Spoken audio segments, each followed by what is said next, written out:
समाधान। मुनिश्री 108 प्रमाण सागर जी महाराज के शंका समाधान के लाभार्थी हैं श्रीमती किरण एवं श्री विनोद काला सब परिवार। निर्देशक Shantinath detergents private limited, Kolkata. बोले परम पूज मुनिश्री 108 प्रमाण सागर जी महाराज की।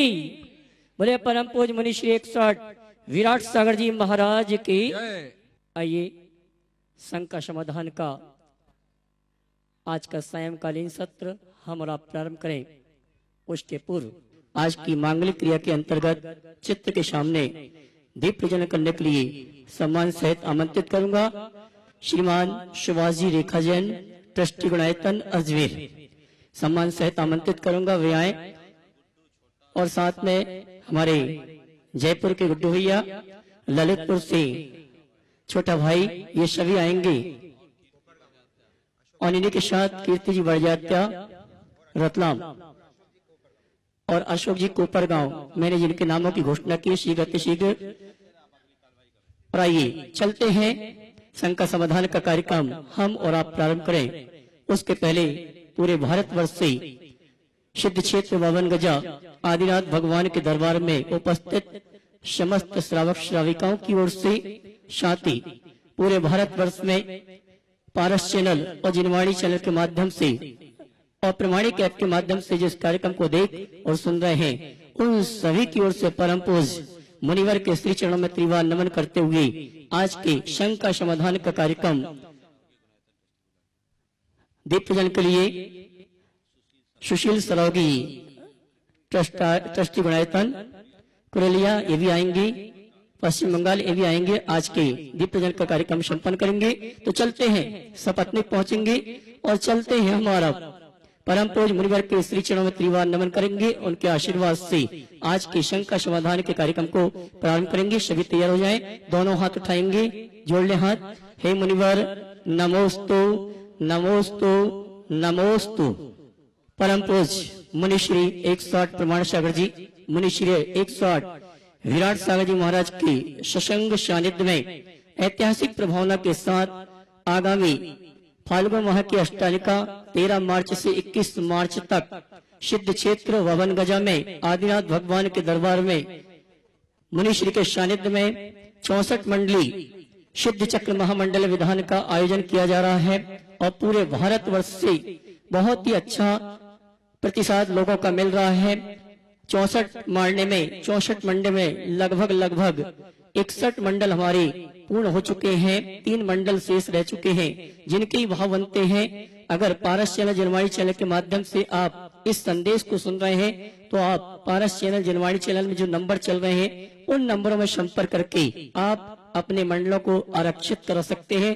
साथ ही इस अनुष्ठान में त्यागी वृत्ति भोजन व्यवस्था जो 10 दिन तक संचालित होगी, उसके लिए भी अगर आप सहयोग प्रदान करना चाहते हैं तो राशि मात्र रखी गई है। एक दिन के त्यागी वृत्ति भोजन व्यवस्था की 51,000 रुपया। द्रव्य व्यवस्था में आप सहयोग प्रदान करना चाहते हैं, पूजन द्रव्य व्यवस्था में आप सहयोग प्रदान करना चाहते हैं तो एक दिन की संपूर्ण द्रव्य सामग्री के लिए राशि निश्चित की गई है मात्र 1,51,000 रुपए की। इसके लिए हमारे पास 2 नाम आ चुके हैं। हमारे दोषी परिवार वाकानेर इंदौर, श्रीमान अशोक जी, पवन जी, विनोद जी, चंदा बहन, इनके परिवार की ओर से एक दिन की पूजन द्रव्य सामग्री के लिए 1,51,000 रुपए की राशि देने की घोषणा की है। साथ ही एक दिन की पूजन द्रव्य सामग्री के लिए शेखर जी जुगल पाटनी अंजड़, इन्होंने एक दिन की पूजन द्रव्य सामग्री के लिए अपने परिवार की ओर से 1,51,000 रुपए की राशि देने की घोषणा की। जोरदार ताली बजाकर इनका सम्मान करें। बंधु मैं ये कहना चाहूंगा, आप अगर यहाँ पर नहीं आ पा रहे हैं तो यहाँ पर जो भी महामंडल विधान में व्यवस्थाएं चल रही हैं उन व्यवस्थाओं में सहयोग प्रदान करके आप घर बैठे साथी से पुण्य का संचय कर सकते हैं। इंद्रनाणी के लिए, सामान्य श्रावक श्राविकाओं के लिए जो भोजन व्यवस्था यहाँ पर 10 दिन तक संचालित होगी, उस भोजन व्यवस्था में भी आप सहयोग प्रदान कर सकते हैं। और जो पूरे परिवार के साथ यहाँ पर उपस्थित नहीं हो पा रहे हैं, लगता है कि हम इंद्रनाणी के रूप में अपनी सहभागिता दर्ज कराना चाहते हैं, तो इंद्रनाणी के लिए सीमित स्थान है।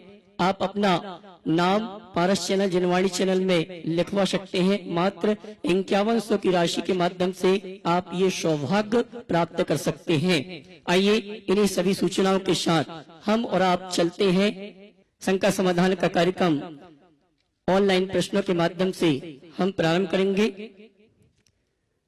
श्री धनराज जी काशलीवाल खंडवा आपके श्री चरणों में नमन करते हुए निवेदन कर रहे हैं, प्रश्न कर रहे हैं। महाराज श्री, किसी व्यक्ति, समाज या संस्था को दान देने से पहले दातार को किन किन बातों का ध्यान रखना चाहिए, एवं अगर दान देने के भाव तो बहुत अधिक बने हैं किंतु दान निकले नहीं, तब दानांतरा कर्म को जितने हटाने के लिए क्या पुरुषार्थ प्रयास करना चाहिए? शंका का समाधान करके मार्ग प्रशस्त करें। व्यक्ति, समाज या संस्था को दान देने से पहले किन बातों का प्रयोग विचार करें? सबसे पहले जब व्यक्ति की बात हो तो देखो उसकी पात्रता क्या है, उसकी परिस्थिति क्या है। यदि उसकी पात्रता सही है तो हमें उसको दान देना चाहिए, यदि अपात्र है तो उसे हमें दान नहीं देना चाहिए। उसकी प्रामाणिकता का भी हमें ध्यान रखना चाहिए। जिस व्यक्ति को हम दान दे रहे हैं हमें ये देखना चाहिए कि वो कितना प्रामाणिक है, उसका बैकग्राउंड क्या है, कहीं हमारे द्वारा दी गई राशि का दुरुपयोग तो नहीं करेगा। यदि हमें इसकी जानकारी है तो हमें ऐसे व्यक्ति को कभी भी अपना दान नहीं देना चाहिए। समाज में जहाँ कल्याणकारी योजनाएं चल रही है, जो समाज के व्यापक हित से जुड़ी हुई है, जहाँ उसकी आवश्यकता है वहाँ निसंकोच दान देना चाहिए। लेकिन जहाँ पैसा हुंडियों में चल रहा हो, मेरी राय में वहाँ दान देने की कोई आवश्यकता नहीं है। लोग प्रायः भरे को भरते हैं, हमें खाली को भरना चाहिए।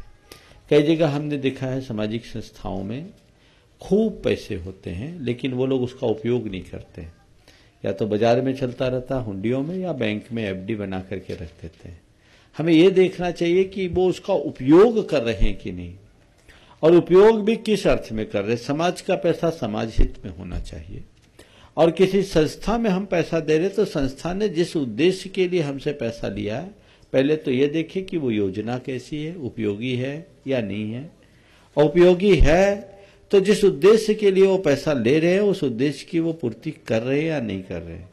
अगर उद्देश्य अच्छा है और उद्देश्य के अनुरूप वो कार्य कर रहे हैं तो वहाँ आपको जी खोल करके दान देना चाहिए। जिनका उद्देश्य सही नहीं है उनको दान नहीं देना चाहिए, और जो उद्देश्य सही होने के बाद भी उद्देश्य के अनुरूप कार्य नहीं कर रहे हैं वहाँ भी दान देने से पहले विचार कर लेना चाहिए। पूछा है दान देने की भावना होने पर भी समर्थ होकर के भी दान न दे पाए तो दानांतराय कर्म को कैसे जीते?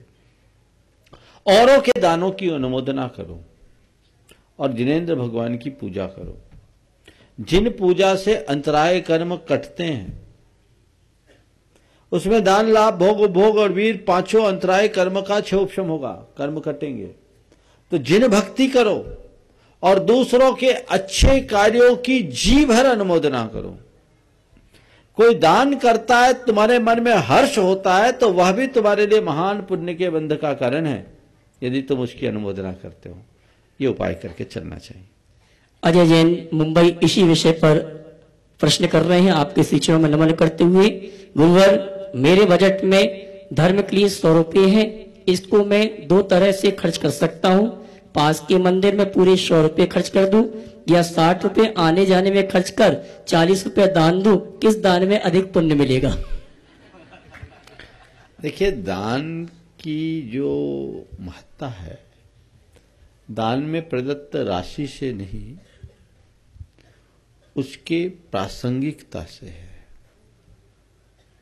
दान में आपने कितना दिया ये उतना अर्थपूर्ण नहीं है, किस परिस्थिति में दिया ये अर्थपूर्ण है, कहां दिया ये अर्थपूर्ण है। आप पास के मंदिर में जाए, आप 100 रुपया भी दे दें तो हो सकता आपको वो लाभ ना मिले जो दूर के मंदिर में 10 रुपया दे के पाले। यहां आप 100 रुपया दे रहे पर यहां 100 रुपया की जरूरत है या नहीं ये देखने की बात है। यहां आपने दे दिया, आपको लाभ हुआ, पर वहां उसको आपके नहीं देने से फर्क नहीं पड़ रहा था। पर दूसरी जगह आपने अगर 10 रुपया भी दिया और वो वहां बड़ा उपयोगी और तुरंत काम में आ गया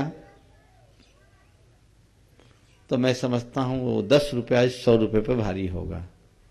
इसलिए हमेशा ऐसी स्थितियों को देख करके ही निर्णय लेना चाहिए। उदयपुर से अनिल मेहता आपके श्री चरणों में नमन करते हुए प्रश्न कर रहे हैं। कहावत है कि किसी से काम निकालना हो तो गधे को भी बाप बना लेते हैं, लेकिन गधे रूपी बाप को काम हो तो बेटा घोड़े की तरह सरपट सरपट क्यों भाग जाता है? तो वह गधा रूपी बाप अपना काम किससे और कैसे करवाए? देखिए, जो बाप गधा बन गया वो घोड़े से काम करा ही नहीं सकता। इसलिए गधे को बाप बनाओगे और बाप गधा बनेगा तो जिंदगी भर बोझा ही ढोएगा। इसलिए बाप को बाप बनना चाहिए, गधा बनना नहीं चाहिए। और जो गधे को बाप बनाता है तो वो गधे का बेटा हो गया, तो गधे का बेटा खुद गधा है, घोड़ा बनेगा कैसे? समझ गए? इसलिए ये कहावत अपनी जगह है। मौका पड़ने पर गधे को बाप बनाया जाता है, पर मौका परस्त व्यक्ति कभी भी विश्वसनीय नहीं होते। उनकी विश्वसनीयता और प्रामाणिकता संदिग्ध रहती है। इसलिए ऐसे लोगों से हमें सुरक्षित दूरी बनाकर चलना चाहिए। इंदौर से आजाद कुमार साहब प्रश्न कर रहे हैं। आपके श्री चरणों में नमन करते हुए, मुनिवर, समाज में बदलाव नहीं आता क्योंकि गरीब में हिम्मत नहीं है, मध्यम को फुर्सत नहीं है और अमीर को जरूरत नहीं है। ऐसी स्थिति में समाज में बदलाव कैसे लाया जा सकता है? हिम्मत नहीं, फुर्सत नहीं, जरूरत नहीं, और समाज में बदलाव कैसे लाया जा सकता है?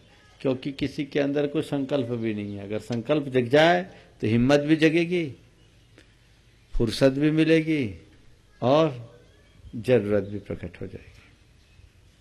भोपाल से एक जैन आपके श्री चरणों में नमन करते हुए अपने जीवन की समस्या आपके सामने रख रहे हैं। ये प्रश्न रखना बहुत जरूरी है। अगर इस प्रश्न का उत्तर नहीं मिलेगा तो हो सकता है उनके साथ कुछ भी हो सकता है।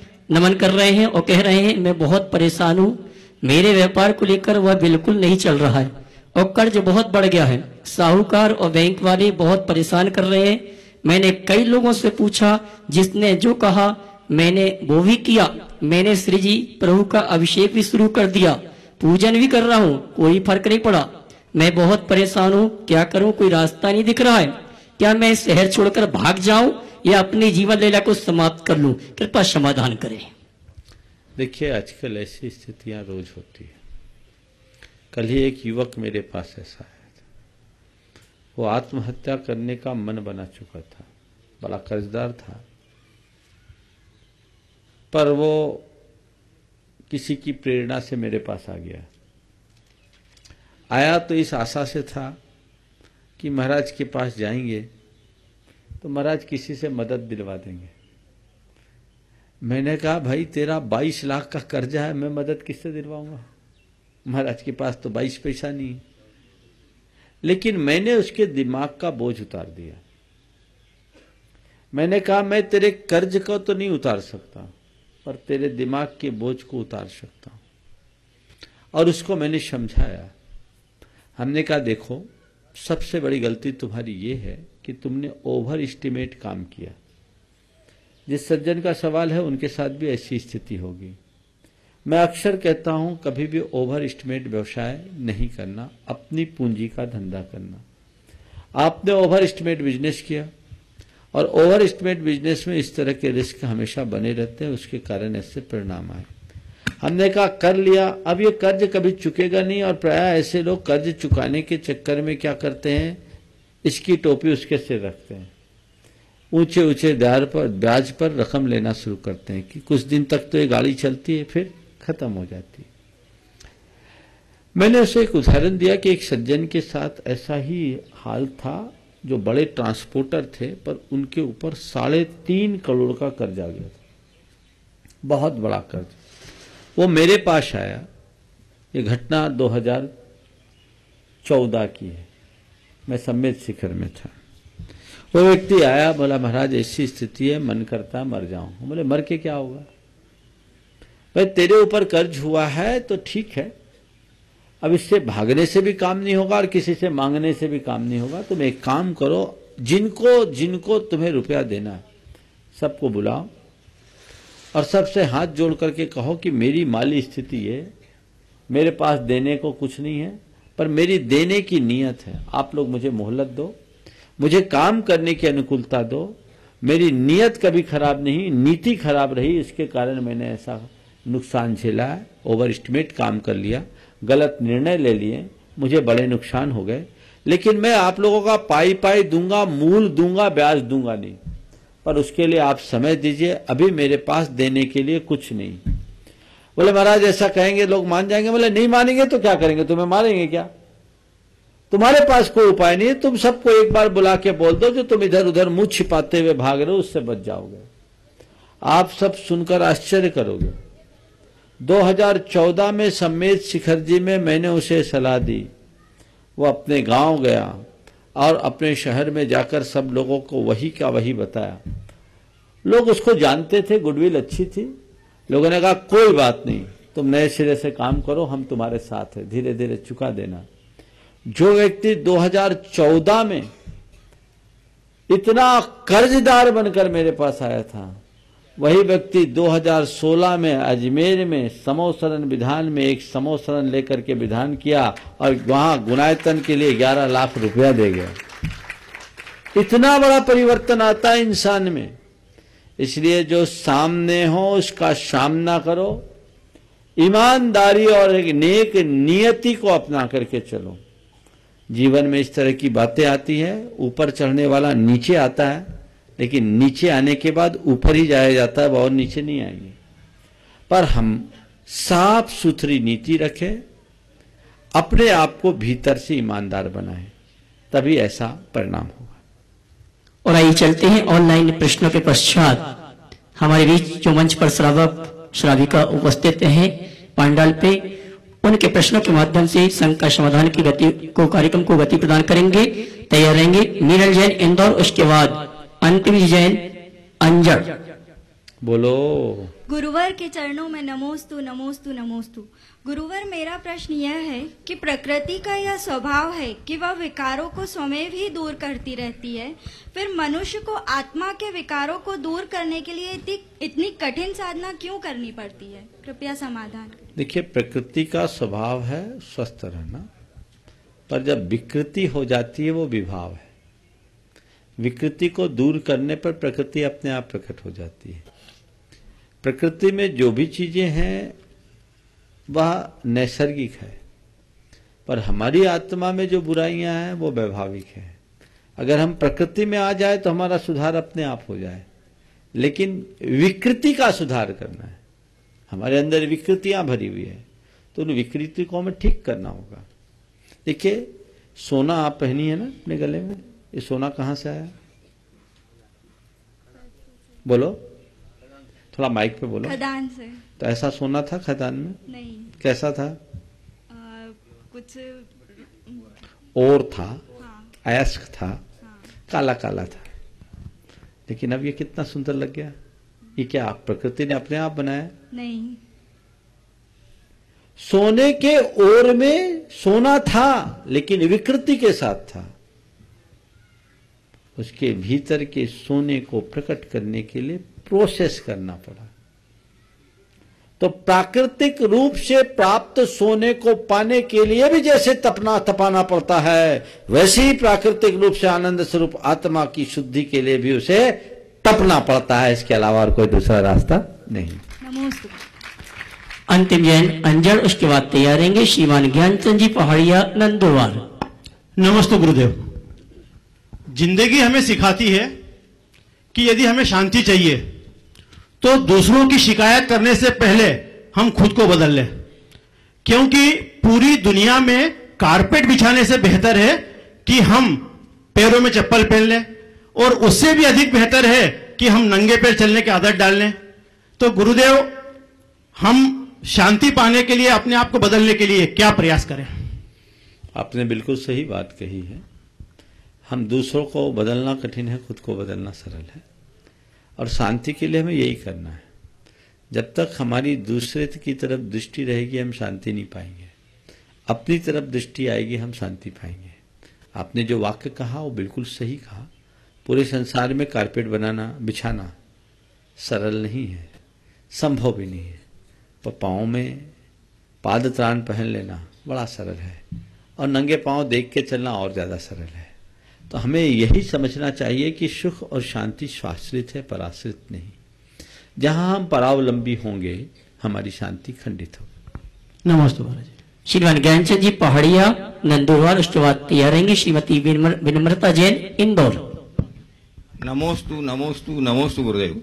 गुरुदेव, दर्शन, प्रदर्शन और दिग्दर्शन, इसमें अंतर क्या है? दर्शन, प्रदर्शन और दिग्दर्शन सब में है, दर्शन तो सब में है। दर्शन यानी देखना, प्रदर्शन यानी दिखाना।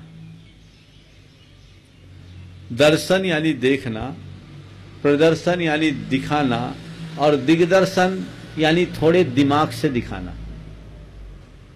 समझ लो बात को। दर्शन सहज है, एक झलक हमारे लिए दिखी। प्रदर्शन में कृत्रिमता है जो हम दिखा रहे हैं, पर उसमें दिमाग हो कोई जरूरी नहीं। प्रदर्शन कई बार भौड़ा भी हो जाता है, पर दिग्दर्शन में एक दिशा है, दिशा दृष्टि देना, अर्थात रास्ता दिखाना। किसको? औरों को। पर कैसे? बुद्धि और विवेक के साथ। इसमें एक और जोड़ लो, अंतर्दर्शन, बस अपने आप को देखना। समझिए। नमोस्तु गुरुदेव, नमोस्तु। श्रीमती विनम्रता जैन इंदौर, उसके बाद तैयार रहेंगे वाई कीर्ति वड़ियात्ता रतलाम। गुरुवर के चरणों में नमोस्तु नमोस्तु नमोस्तु। मेरा प्रश्न यह है कि यह कहा जाता है कि जैन धर्म को मानने वाले व्यक्तियों को ही मोक्ष की प्राप्ति होती है, तो क्या विश्व में अन्य धर्म को मानने वाले को क्या कभी मोक्ष प्राप्ति नहीं होगा? एक बार मुझसे जब मैं भोपाल में था तो एक पत्रकार ने सवाल किया कि महाराज क्या जैन ही मोक्ष जाते हैं? मैंने कहा मैं ये नहीं कहता कि जैन ही मोक्ष जाते हैं, पर ये जरूर कहता हूं कि जो भी मोक्ष जाते हैं सब जैन होते हैं। मैं ये नहीं कहता कि केवल जैन ही मोक्ष जाते हैं, पर ये जरूर कहता हूं कि जो भी मोक्ष जाते हैं सब जैन होते हैं। सामने वाला अचंभित हो गया, मतलब ले देखो भाई ऐसा है, मोक्ष जाने के लिए स्वयं को जीतना जरूरी है। जो स्वयं को जीतता है वो जिन है, और उसी का नाम जैन है। तो अपने आप को जीतो, अपने विकारों को जीतोगे तो मोक्ष जाओगे। तो जो भी मोक्ष गए सब जैन है। जिसने राग देश कामादिक जीते सब जग जान लिया, सब जीवों को मोक्ष मार्ग का निष्प्रह उपदेश दिया। बुद्ध, वीर, शिव, हरि, हर ब्रह्मा, या उसको स्वाधीन कहो। भक्ति भाव से प्रेरित हो यह चित्त उसी में लीन रहे। नाम कोई भी हो, सवाल बीत रास्ता का है। नमस्ते। भाई कीर्ति वड़ियात्ता रतलाम, उसके बाद तैयार रहेंगे श्रीमती क्षमता जैन नागपुर। पूज्य गुरुदेव के चरणों में शत शत नमन। गुरुदेव, एडवांस टेक्नोलॉजी के आक्रमण से अगर दो चीज तेजी से विलुप्त हुई है या आहत हुई है तो वह है धर्म और संस्कार, शर्म और संस्कार। युवा पीढ़ी को अगर हम पुराने काम करने का बोलते हैं या धार्मिक काम करने का बोलते हैं तो उन्हें उसमें शर्म महसूस होती है, जबकि अगर नए काम उनको मना भी किए जाए तो उन्हीं को उसमें अच्छे संस्कार दिखते हैं। इससे बचने का उपाय गुरुदेव। आपने बोला है आज के समय में शर्म और संस्कार दोनों प्रभावित हो गए। वस्तुतः हमें इसे जगाना है और प्रारंभ से जगाना चाहिए। हमारे यहाँ एक सद्गृहस्थ के गुणों में शर्म शब्द भी कहा कि उसके अंदर शर्म होनी चाहिए। शर्म यानी लज्जा। किन से? पाप से लज्जा, बुराइयों से लज्जा। यहाँ लज्जा का अर्थ एक ऐसा आंतरिक संकोच जो उसे अकार्य करने से रोके। आज उसका अभाव हो गया तो लोग खुलेआम अकार्य कर रहे हैं, अच्छा कार्य करने में संकोच हो रहे हैं क्योंकि संस्कार बिगड़ गए। हम प्रारंभ से इसे जगाएं। आज जन्म लेने वाले बच्चे को जिस दिन वो मां के पेट में आया है उसी दिन से अगर अच्छे संस्कार दिए जाने लगे तो आने वाली पीढ़ी अपने आप अच्छी होगी। ये एक अच्छी आजकल चलन बढ़ी है गर्भ संस्कार की, और आज के नई पीढ़ी के लोग बहुत तेजी से उत्साहित हो रहे हैं। हर स्त्री गर्भवती होते ही गर्भ संस्कार की बात अब सोचने लगी, दंपतियों में ये बात आने लगी और इसके बहुत अच्छे परिणाम आ रहे हैं। मैं तो ये कहूंगा कि गर्भ से ही बच्चे में अच्छे संस्कार डालो, और जन्म लेने के बाद जब तक वो पूरी तरह बड़ा ना हो तब तक उसे अच्छे संस्कार दो। अगर अच्छे संस्कार पलेंगे तो फिर हमें ज़्यादा कुछ कहने की जरूरत नहीं पड़ेगी। आज के चकाचौंध भरे दौर में भी ऐसे लोग हैं जो इन सब से प्रभावित हैं, जिनके जीवन में धर्म दिखता है, जिनके जीवन में संस्कार दिखता है, जो जीवन में आगे बढ़ रहा है। श्रीमती क्षमता जैन नागपुर, उसके बाद तैयारेंगे श्रीमती सुनंदा जी जैन अंजड़। ओम नहीं है, अगला बोलो। श्रीमती सुनंदा जी जैन अंजड़, उसके बाद तैयारेंगे भैया सेठी वड़वानी। नमस्ते महाराज जी। सभी बच्चों की परीक्षा चल रही है। प्रत्येक माता पिता अपनी बच्चों की परीक्षा की बेहतर से बेहतर नंबर देखना चाहते हैं, लेकिन उनके बच्चे ने क्या सीखा इसका उन्हें भान नहीं होता क्या? और ऐसा लगता है कि मम्मी की ही परीक्षा चल रही है। माता पिता के मन में ऐसी सोच का विकसित होना भविष्य के हिसाब से उचित है क्या? कृपया समाधान कीजिए। देखिए, मैं तो एक ही बात बोलता हूँ, जब से नंबर के गणित में लोग उलझ रहे हैं तब से स्थितियां बड़ी भयानक हो रही है। वस्तुतः पढ़ाई का मतलब है सीख, न कि नंबर। हमने कितना अंक पाया ये महत्वपूर्ण नहीं है, हमारे भीतर क्या अंकित हुआ ये महत्वपूर्ण है। पर यह विडंबना है कि लोग अंक को महत्व देते हैं, अंकित क्या हुआ इस पर उसका ध्यान नहीं। इसके कारण बच्चों के ऊपर अतिरिक्त दबाव बढ़ रहा है, बच्चे कुंठा से भी ग्रसित हो रहे हैं और बड़े भयानक परिणाम उससे आ रहे हैं। हमें बहुत सावधान होना चाहिए। बच्चे को पढ़ाई के प्रति जागरूक रखिए, नंबर के प्रति नहीं। नमस्ते भैया सेठी वड़वानी, उसके बाद तैयारेंगे श्रीमती खुशबू पाटनी रतलाम। नमोस्तु महाराज श्री, नमोस्तु नमोस्तु नमोस्तु महाराज श्री। कहा जाता है कि जन्मभूमि सबको पुकारती है, जन्मभूमि सबको पुकारती है। पहले बच्चे दादा नानी के घर पे पैदा होते थे तो दादी नानी के घर पे जाने की जिद्दी करते थे। आजकल बच्चे अस्पताल में पैदा होते हैं तो बार बार अस्पताल जाना पड़ता है। क्या जन्मभूमि पूरे धर्म को आगे तक उसकी स्वास्थ्य भूमि पे भी असर करती है? देखिए, बात बिल्कुल पते की कही है कि पहले हम दादा दादी के घर में पैदा होते थे, नाना नानी के घर में पैदा होते थे तो याद आते थे, और आजकल अस्पताल में पैदा होते हैं तो सारी जिंदगी अस्पताल दौड़ लगाते हैं। एक ये ऐसी व्यवस्था बन गई। आज मैं ये कहूं कि प्रसूति का कर्म अस्पताल में न कराओ, घर में ही कराओ, तो शायद आप लोगों को ये बात जचेगी नहीं। महाराज कौन से युग की बात कर रहे हैं, दुनिया आगे बढ़ गई और वो प्रैक्टिकल भी आपके लिए नहीं है। पर मैं ये कहूंगा कि अस्पताल में भले जन्म हो, हम प्रारंभ से बच्चे के संस्कार को प्रगाढ़ करें और माँ बाप जन्म देने से पहले से बच्चे के प्रति सावधान हो, स्वास्थ्य के प्रति जागरूक हो, संस्कार दृढ़ हो, तो अस्पताल के चक्कर लगाने की जरूरत नहीं पड़ेगी। नमस्ते महाराज। श्रीमती खुशबू पाटनी रतलाम, उसके बाद तैयारेंगे श्रीमती राजकुमारी जैन ललितपुर। गुरुदेव के चरणों में त्रैबा नमोस्तु नमोस्तु नमोस्तु। गुरुवर, मेरी शंका यह है कि अभी आपके आशीर्वाद से, आपके सानिध्य में, आप लोगों के सानिध्य में जो इतना बड़ा विधान होने वाला है, तो उसमें जो भी श्रावक बैठेंगे उनको जो पुण्य लाभ और धर्म लाभ होगा, तो क्या उनके माध्यम से आपको भी धर्म पुण्य मिलेगा? अनपेक्षितार्थ वृत्ति का पुरुष सेवते निपतीना। बिना मतलब के कोई काम नहीं होता, हमें तो अपने आप मिलेगा। और बताऊं, हमसे ज्यादा किसको मिलेगा? हमारे गुरुदेव को। समझ गए ना?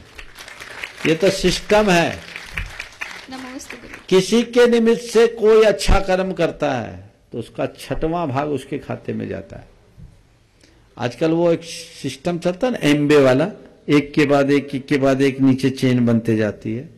तो ये धर्म की भी चेन है, तुम लोग भी फैलाओ, फ्री फोकट में 6वां भाग मिल जाएगा। जितना अच्छी बात का प्रसार कर सको करो। हालांकि पुण्य लाभ होगा भले, पर हम पुण्य लाभ के मोह में कभी भी धर्म नहीं करते। और आप लोगों को भी सलाह देता हूं, पुण्य लाभ के मोह में धर्म मत करना। जीवन को पुण्य बनाने के भाव से धर्म करना। इस अनुष्ठान से आपको या हमें कितना पुण्य मिलेगा मुझे नहीं मालूम, मैं ऐसा सोचता ही नहीं, लेकिन ये जरूर कि हमारी हृदय की विशुद्धि को बढ़ाने वाला है। अंतरंग में एक अलग आनंद की अनुभूति इससे होती है। इससे कर्म झड़ते हैं तो स्वपर का हित है। जिसमें स्वपर का हित है, साधुजन ऐसी क्रियाओं में सदैव तत्पर रहते हैं। इसलिए खूब तत्परता से जुड़िए। और हम तो कहते हैं मेरे खाते का पुण्य भी तुम्हारे पास चले जाए तो हम देने को राजी हैं, हमारी तरफ से कंजूसी नहीं, लेकिन आप जितना बटोर सको बटोरिए।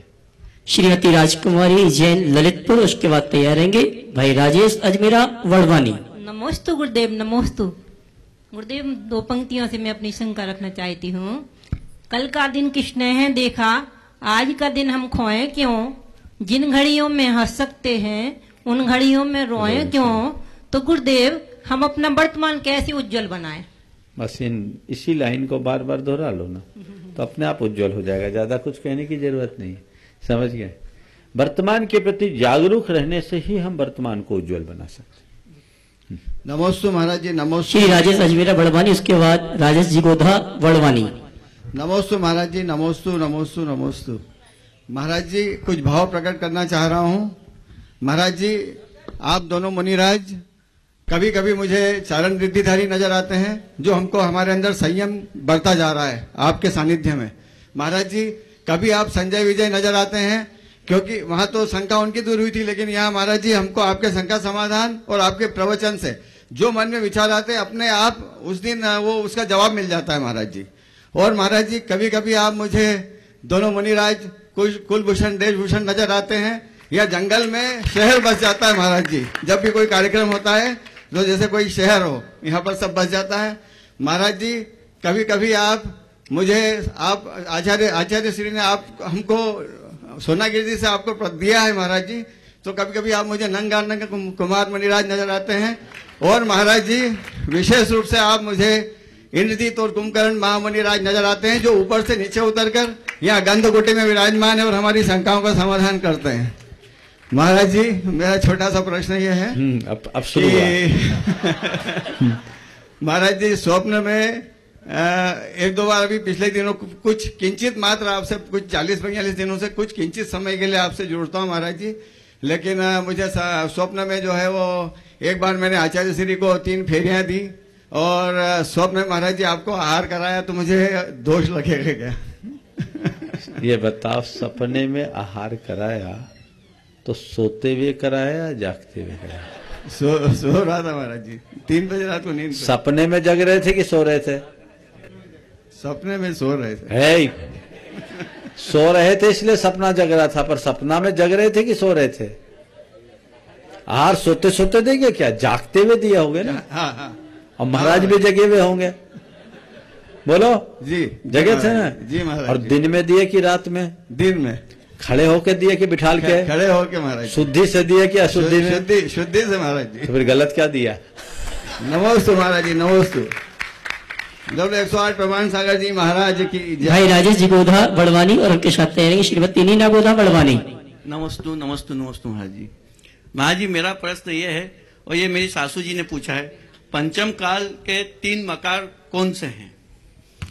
पंचम काल के 3 मकार, देखो मकार तो हर काल में एक ही बताए, मध्यमांस मधु, पर वर्तमान में मंचमाला माइक बन गया है।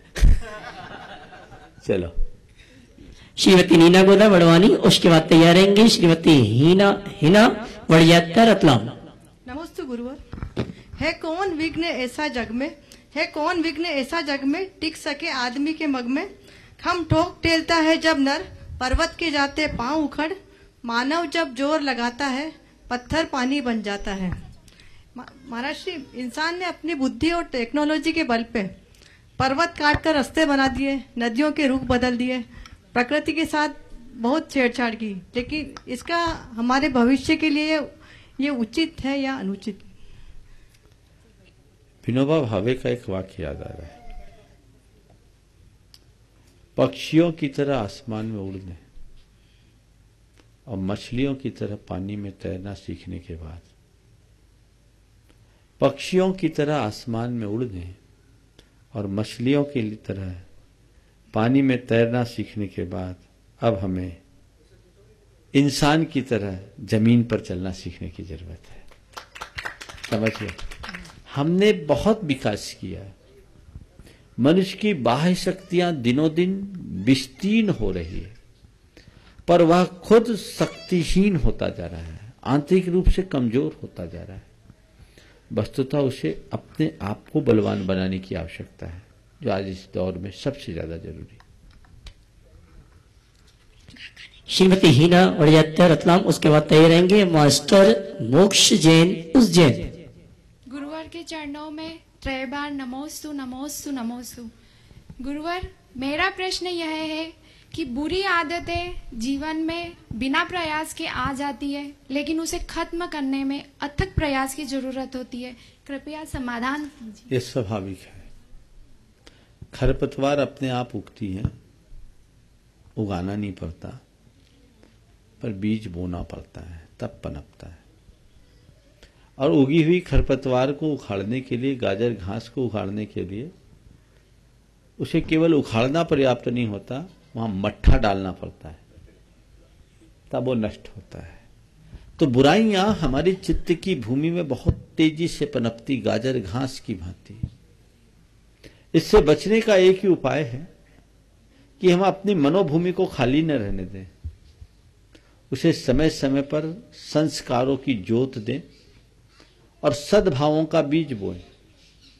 अगर संस्कारों की जोत से, जुताई से सद्भावों का बीज बोएंगे तो सद्गुणों की फसल उगेगी, अच्छाइयों की फसल उगेगी और पूरे तरफ महका देगी। लेकिन ये कहते हैं ना कि परती जमीन में खरपतवार ज्यादा उगते हैं, घास फूस ज्यादा उगती है। परती जमीन, पड़त जमीन, आपके यहां पड़त बोलते हैं, है वो परती। तो खाली पड़ी जमीन है, मनोभूमि को आप खाली रखोगे तो बुराइयां अपने आप प्रवेश करेगी।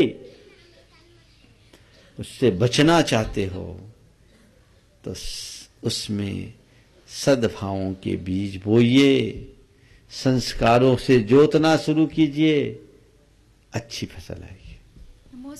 मोक्ष जैन उज्जैन, उसके बाद तैयार रहेंगे पंडित रवि जी जैन दमोह। नमोस्तु महाराज श्री, नमोस्तु महाराज श्री। मेरा प्रश्न है, गुरुवर, परिवार से मुंह हटाए जाए और संसार से वैराग हो जाए तो दीक्षा लेने की तैयारी कैसे करें? परिवार से मुंह हट जाए, हाँ। संसार से वैराग हो जाए तो दीक्षा लेने की तैयारी कैसे करें? जाओ सदगुरु के चरण पकड़ लो। चलिए। पंडित रवीन जैन दमोह, उसके बाद तैयार रहेंगे श्रीमती प्रभाजी दोषी वडवानी। गुरुवर के चरणों में नमोस्तु करते हुए सर्वप्रथम में मात्र 4 लाइन के माध्यम से सवाल कर, लाइन नहीं। बिल्कुल, लाइन की कोई अनुमति नहीं। हाँ। गुरुदेव, मेरा प्रश्न है कि सभी तीर्थंकरों के एक एक यक्ष और यक्षिणियों का वर्णन शास्त्रों में आया है और उनमें भी सभी भवनवासी यक्ष यक्षिणी होते देखे हैं, पर क्या रक्षक देवों ने कभी, वैमानिक देव और ज्योतिषी देवों ने क्या कभी तीर्थंकरों की रक्षा नहीं की? और क्या सभी तीर्थंकरों पर उपसर्ग हुए हैं जो सभी तीर्थंकरों के रक्षक देवों का वर्णन आया है? किस प्रकार से? देखिए, सबसे पहली बात तो यक्ष जो है वह वैंतर देवों का एक भेद है, भवनवासी का नहीं, ज्योतिष का भी नहीं, वैमानिक का भी। यक्ष यक्षिणी की चर्चाएं आती है, इस विषय में विद्वानों के कई अभिमत है। यद्यपि तिलोय पन्नतिक में इसका उल्लेख है, पर कुछ विद्वानों के अनुसार वे इस गाथा को क्षेपक मानते हैं, क्योंकि मूल जितनी गाथाओं का उल्लेख तिलोय पन्नतिकार ने किया है उससे अधिक गाथाएं वहां उपलब्ध होती है। आपने पूछा है कि यक्ष यक्षिणी रहते हैं तो फिर तीर्थंकरों पर उपसर्ग कैसे हुआ? सबसे पहली बात तो जैसे हम आदिनाथ के यक्ष और यक्षिणी की बात करें, अगर आदिनाथ के शासन काल में वो नियुक्त थे भी, तो किसी भी यक्ष यक्षिणी की आयु 1 पल्ले से अधिक नहीं होती। आदिनाथ भगवान तो एक कोड़ा कोड़ी सागर पहले चले गए, आज तो उनका वजूद ही नहीं है जो उस काल में थे। ये हमारे यहां परंपरा चली आ रही है और लोग यक्ष यक्षिणी की मान्यता कर रहे हैं। लेकिन यदि यही हमारे रक्षक होते तो जिन शासन में कभी किसी तरह का आक्रमण नहीं होता। भगवान पार्श्वनाथ पर जब उपसर्ग हुआ, कोई यक्ष उनकी रक्षा के लिए नहीं आया। 7 दिन बाद धर्मेंद्र का आसन कांपा। 7 दिन पहले क्यों नहीं कांपा? और वो धर्मेंद्र भी यक्ष नहीं था, नागकुमार देव था। उसे यक्ष कहना ठीक नहीं, भवनवासी था। और पद्मावती जो उसकी देवी के रूप में जाने जाते हैं, ये यथार्थ धर्मेंद्र की देवी का नाम पद्मावती किसी भी मूल ग्रंथ में नहीं लिखा। उसमें लिखा धरण और उसकी देवी, धर्मेंद्र और उसकी देवी। अब धरण नाम का एक यक्ष व्यंतर देव के रूप में भगवान पार्श्वनाथ के साथ जुड़ा और लोगों ने उसके साथ पद्मावती को जोड़ दिया। कथा और प्रमाणों के अनुसार, चाहे हम तिलोपनत्ति की बात करें, राजवाटिक की बात करें या उत्तर पुराण के उस प्रसंग की बात करें, वहां धर्मेंद्र और उसकी देवी शब्द का प्रयोग आया है, पद्मावती शब्द का प्रयोग कहीं नहीं आया। अब चलने आ लगे लोगों में और चालीसा में जुड़ गया तो लोगों के जबान पर आ गया। तो ये सब चीजें हैं। अगर कोई दूसरा हमारी रक्षा करता होता तो अभी तक तो हम अजर अमर हो गए होते। हमारे यहां कितने मुनि हर तीर्थंकरों के तीर्थ काल में 10 अंतकृत केवली होते हैं, 10 अनुत्तरोपपादिक होते हैं, जो भयंकर उपसर्ग के साथ ही जाते हैं। तो ये रक्षक कहां जाते हैं? 700 मुनि राजों पर जब उपसर्ग हुआ तो ये रक्षक देव कहां गए? और भगवान महावीर के निर्वाण के बाद जैन धर्म पर इतना अत्याचार हुआ, उस काल में ये रक्षक देव कहां गए? हमारे इतने मंदिरों का विध्वंस हुआ, वहां ये रक्षक देव कहां गए? और कई जगह के तो हमारे मंदिर के रक्षक देवों को ही उठा के ले गए, तो उनका कहां गए? ये बहुत विचारणीय है। मैंने एक किताब पढ़ी थी, एक ग्रंथ पढ़ा था डॉक्टर बलदेव उपाध्याय का, धर्म शास्त्रों का इतिहास। लगभग 30 वर्ष पहले मैंने पढ़ा था। उसमें एक विशेष बात उन्होंने लिखी जो आज यक्ष यक्षिणी के संदर्भ में विचारणीय है। उन्होंने लिखा कि हिंदू परंपरा बहुदेवतावाद के कारण छिन्न भिन्न हो गई। जब बहुदेवतावाद का विस्तार हुआ, लोगों की आस्थाएं बट गई। जैन आचार्यों ने अपनी समाज को इससे बचाने के लिए एक तरकीब खोजी। जो उनके शब्द है वो बता रहा हूं, बड़ा अर्थपूर्ण दिखता है। उन्होंने जैन तीर्थंकरों के यक्ष यक्षिणी के रूप में उनके चरणों में मूर्तियों के नीचे देवी देवताओं को बंधन मुद्रा में अंकित करना शुरू कर दिया। वंदना मुद्रा में, जो इस बात का द्योतक था कि मनुष्य का स्थान देवताओं से ऊपर है, इसलिए देवी देवता को पूजने की जगह मनुष्य स्वरूप इन भगवान की पूजा करो। और इसलिए जैन परंपरा आज सुरक्षित रही। ये उनकी अपनी टिप्पणी थी। वो एक बड़े विद्वान थे, प्राच्य विद्या के विशारद थे। तो उनने जो भी टिप्पणी की, इसमें बहुत बड़ी सच्चाई दिखती है। हमें उसको उसी तरीके से देखना चाहिए। कर्म सिद्धांत पर भरोसा करना चाहिए, कर्म कांडों पर नहीं। श्रीमती प्रभाजी दोषी वड़वानी, उसके बाद तैयारेंगे श्रीमती निधि अंकुर दोषी वड़वानी। गुरुदेव के श्री चरणों में मेरा बारंबार नमोस्तु नमोस्तु नमोस्तु। गुरुदेव, कदम, कलम और कसम का क्या प्रभाव होता है? कदम, कलम और कसम का क्या प्रभाव होता है? देखिए, कदम हमें आगे बढ़ाता है, कलम आगे बढ़ने और बढ़ाने की प्रेरणा देता है, और कसम हमारे भीतर का संकल्प है जो कदम को बढ़ाता है और कलम को चलाता है। साथ साथ चलना चाहिए। श्रीमती निधि अंकुरदोशी वड़वानी, उसके बाद तैयारेंगे श्रीमती अरुणा लोहाड़िया, कोपरगांव, महाराष्ट्र। हे गुरुवर, नमोस्तु नमोस्तु नमोस्तु। गुरुवर, इस सांसारिक युग में ख्वाहिशों का दौर खत्म होने का नाम ही नहीं लेता। एक ख्वाहिश खत्म हो भी नहीं पाती, दूसरी उत्पन्न हो जाती है। कहा गया है, रास्ते खत्म होते हैं जिंदगी के सफर में, मंजिलें तो वही है जहाँ ख्वाहिशें थम जाए। तो गुरुवर, ऐसा रास्ता बताइए कि इन ख्वाहिशों को थाम कर हम मंजिल की ओर पहुंच जाएं। थोड़ी सी अपनी ख्वाहिश बदल लो, सब हो जाएगा। अभी जिस तरफ चलने की ख्वाहिश है वहां ख्वाहिशें कभी नहीं थमेगी। अगर आपको अपनी मंजिल तक जाना है तो ख्वाहिश बदलनी पड़ेगी, और ख्वाहिश बदलने का एक ही रास्ता है, अध्यात्मोन्मुखी दृष्टि। नमस्ते। श्रीमती अरुणा लोहाड़िया, कोपरगांव, महाराष्ट्र। उसके बाद तैयारेंगे श्रीमान सुभाष रेखा, अजमेर, ट्रस्टी गुणायतन परिवार। नमोस्तु महाराज जी, नमोस्तु नमोस्तु नमोस्तु। महाराज जी, जब भी कोई हम नियम लेते हैं तो उसमें काफी विघ्न आते हैं, और जब हम नियम नहीं लेते हैं तो रूटीन चलता रहता है। तो ऐसा क्यों महाराज जी? देखो भाई, शंका का समाधान। परीक्षा तो उसी की होगी जो चलेगा, बैठे हुए का क्या होगा। नियम लोगे तभी तो परीक्षा है। विघ्न आई है तो घबराओ, विघ्न आए हैं तो घबराओ नहीं, उसे अपनी परीक्षा मानो और कसौटी पे खड़े उतरो। नमोस्तु महाराज जी, नमोस्तु। सुभाष रेखा, अजमेर, गुणायतन ट्रस्टी। इसके बाद तैयारेंगे कुमारी आकृति काला, वड़वानी। नमोस्तु गुरुदेव। जीवन में जब भी कोई समस्या आती है तो अक्सर लोग कहते हैं किसी की बुरी नजर लग गई, तो हमारा ध्यान हमेशा उन लोगों की तरफ जाता है जो हमसे ईर्ष्या करते हैं, जबकि ईर्ष्या करने वाले तो 4 ही लोग होते हैं, दुआएं देने वाले तो 100 लोग होते हैं, उन पर हमारा ध्यान नहीं जाता। ये सोच हमें बहुत कमजोर बनाती है, तो इसके लिए क्या करना चाहिए? बहुत अच्छी बात कही। ईर्ष्या करने वाले 2-4 होते हैं, दुआएं देने वाले 1000 होते हैं। हमारी दृष्टि इन 2-4 पर होती है, 1000 पर नहीं। ये स्वाभाविक मनुष्य की एक दुर्बलता है।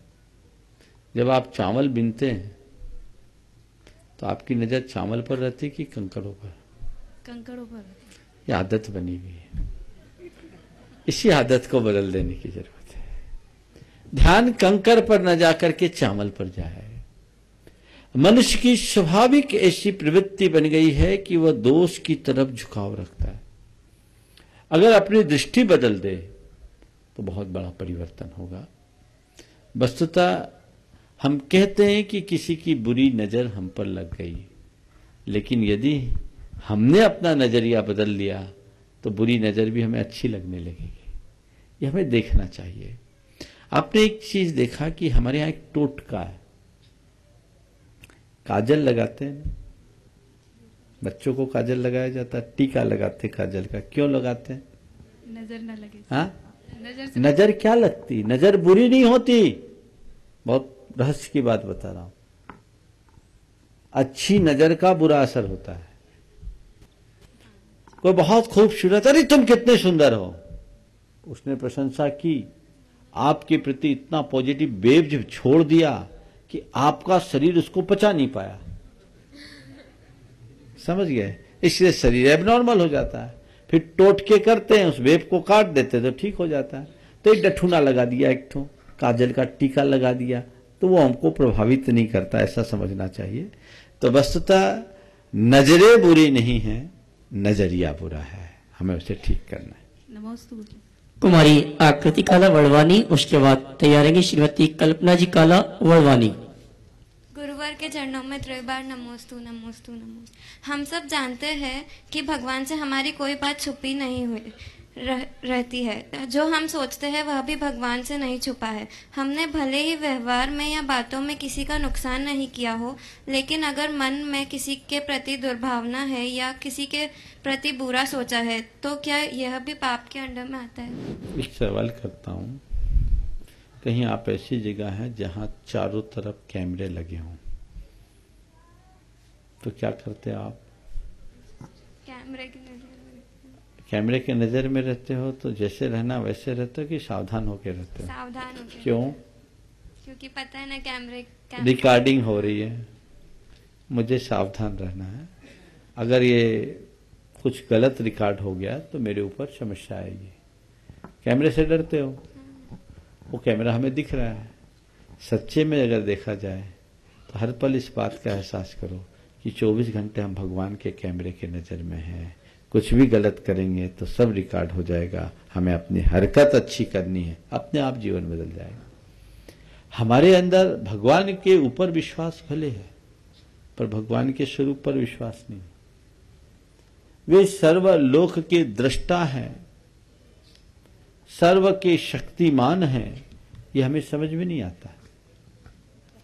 अगर हम ये हर पल समझने लगे कि सारी दुनिया की आंखों में धूल झोंका जा सकता है, भगवान की आंखों में धूल झोंकना संभव नहीं है, तो हमारी प्रवृत्ति सुधर जाएगी। लेकिन हम लोग बड़ा दो मुंही नीति अपना करके चलते हैं। जब भी अच्छा करते हैं तब भगवान को भूल जाते हैं, जब बुरा होता है तो भगवान याद आते हैं। संत कहते हैं हर पल भगवान की तरफ दृष्टि रखो, प्रवृत्ति अपने आप सुधरेगी। श्रीमती कल्पना जी काला अपने प्रश्न का समाधान प्राप्त करें उसके पहले कुछ घोषणाएं। यहाँ पर जो अष्टानिका महापर्व के अवसर पर सिद्ध चक्र महामंडल विधान आयोजित है, उसमें धर्म प्रभावना के लिए कुछ नाम है। 11,000 रुपए की राशि अजित कुमार जी, बालमुकुंद जी, जैन कॉलोनी इंदौर। इसी क्रम में 11,000 रुपए की राशि श्रीमती गुणवाला सुभाष जी पाटनी, वैशाली नगर इंदौर। 11,000 रुपए की राशि श्रीमती श्री संयम आभा नितिन पाटनी, वैशाली नगर इंदौर। 11,000 रुपए की राशि अनिल जैन गरौड शामगढ़। 11,000 रुपए की राशि मनोज सिंह कटनी और 11,000 रुपए की राशि मुकेश जी चावल और परिवार जबलपुर प्रदान करने की घोषणा की है। बहुत बहुत धन्यवाद। और आइए श्रीमती कल्पना जी काला बड़वानी, उसके बाद तैयार रहेंगे श्रीमती अंतिम काला बड़वानी। नमोस्तु गुरुवर नमोस्तु नमोस्तु नमोस्तु।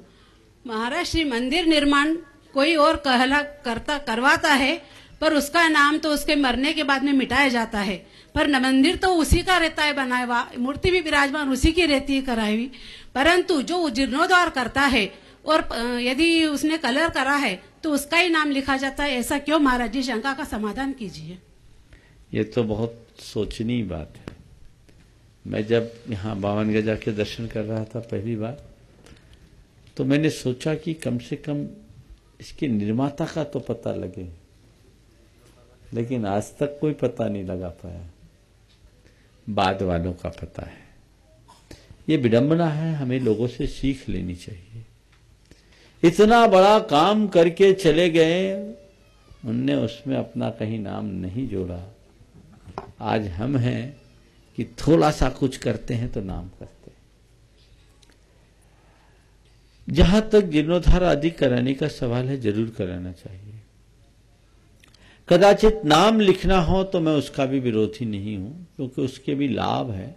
आज आप कोई अच्छा कार्य करेंगे, 150 साल बाद आपकी पीढ़ियां आकर देखेगी कि ये वो क्षेत्र है जिसमें मेरे दादा परदादा ने ऐसा कार्य किया, मुझे कुछ करना चाहिए। पहले मेरा दृष्टिकोण नाम के प्रति अच्छा नहीं था, पर जब मैं कोलकाता में था, वहां बहुत सारे अग्रवाल बंधु जैन से वैष्णव हो गए थे। 3000 परिवार जैन से वैष्णव हुए। उनको वापस लौटाने के प्रयास में मैंने कुछ अभियान छेड़ा। 300 परिवार तो उस समय बहुत अच्छे से जुड़ गए। तो उसमें एक परिवार इस बात से जुड़ा क्योंकि वहां के नया मंदिर के शिलापट्ट पर उनके दादाजी का नाम लिखा था। वो देख करके कहा कि नहीं, मेरे दादाजी ने इस मंदिर के निर्माण में अपनी भूमिका निभाई है, मैं जैन हूं और मुझे जैन धर्म का पालन करना चाहिए। तो मुझे लगा कि नहीं, उस दिन मेरी धारणा बदली कि नहीं, नाम तो होना चाहिए। दूसरी घटना, जब मैं राजगृही में था, तो राजगृही में एक धर्मशाला पर एक परिवार का नाम लिखा था और उनका परपोता आया हुआ था। बोला, अरे मेरे परदादा जी ने यहां काम किया है, मुझे भी दान देना चाहिए। तो कहीं अगर इस भाव से कि आने वाली पीढ़ियों को प्रेरणा मिले, नाम का उल्लेख करना गलत नहीं। उससे पहले मैंने गलत बोला है, खुद ने भी बोला कि नहीं करो, लेकिन इस भाव से अगर करे तो मुझे गलत नहीं दिखता। पर मूल व्यक्ति के नाम को सुरक्षित रख के उसको मत छिपाओ।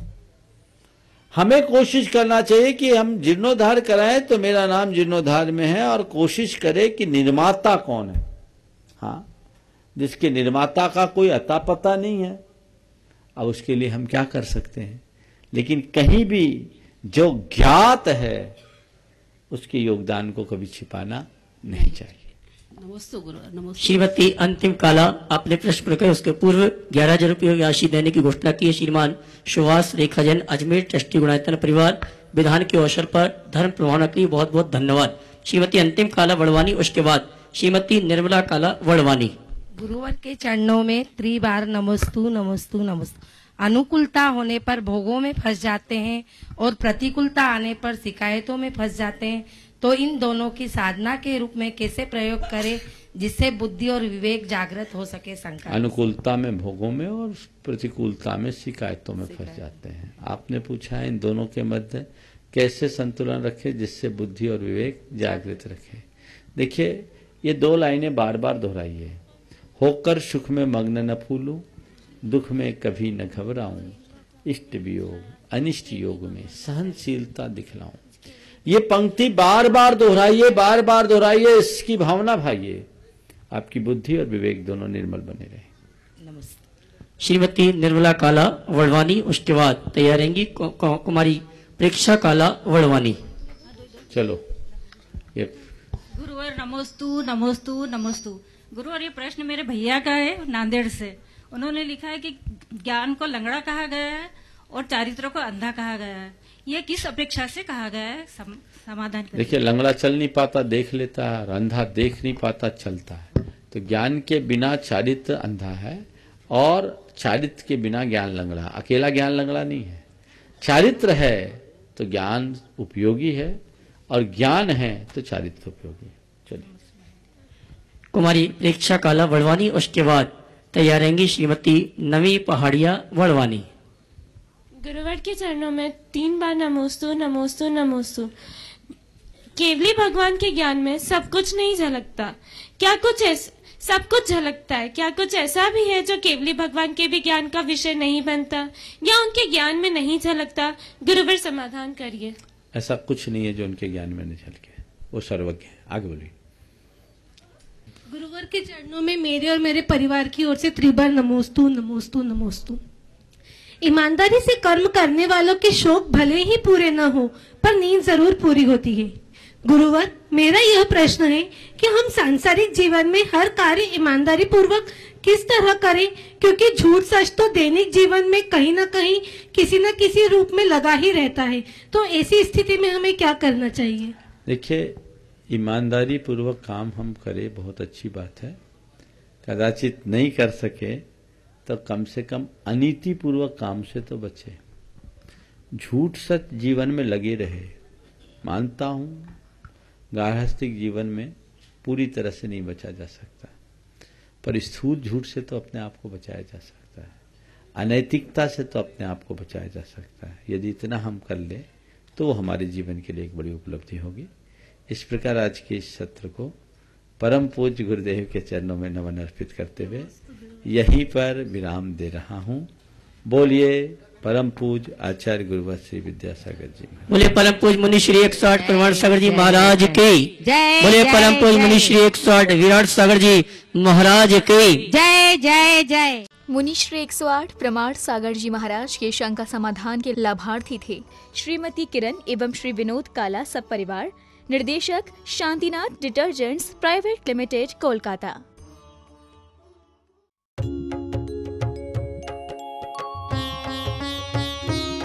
शंका समाधान।